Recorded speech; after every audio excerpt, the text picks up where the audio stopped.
السلام علیکم ورحمت الله تعالی وبرکاتہ. حمیده و مسلم و بعد. یو محترم ورور پوښتنه کړې ده چې یو کس ته هغه وایي چې ما قرآن نه زړه بیزاره دی، نو د دې سړي حکم څه دی؟ جناب محترمه، د الفاظ تکفیری دي او موږ په دې ګروپ کې د دې الفاظو تکفیری یو تفصیلی جواب کړی. که کوم ملګری سره هغه جواب وي مهرباني دی وکړي هغه جواب دی بیا پکې نشر کی.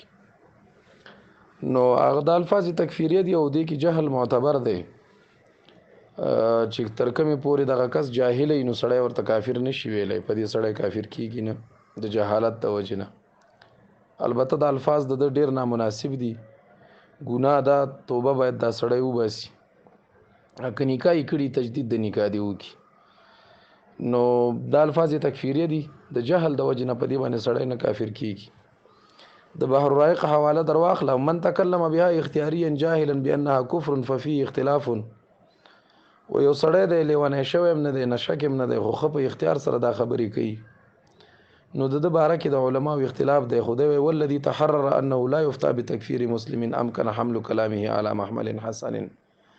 خو هغه خبره چې ثابته پاتې ده د علماو او فقهاو په منځ کې هغه دا ده چې لا يفتى بتکفیر مسلم، تر هغې پورې به مسلمان کافر کوي نه امکن حمل کلامه على محمل حسن. دی بیا وایي او کان فی کفره اختلاف ولو روایتا ضعیفه فعلا.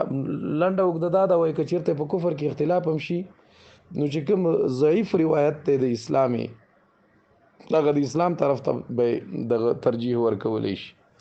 او اخره کې بیا دی وایي ولقد الزمت نفسي الله افتي بشیء منها، وای ما په ځان دا خبره لازمه کړې ده چې زه به چاته داسې په وړه خبره کافر کوم. نه دا وړه خبره نه، غټه خبره وي، خو دومره دی چې جهالت د وجې نه وي، نو په دې اساس باندې ورته دوی داسې الفاظ کړي.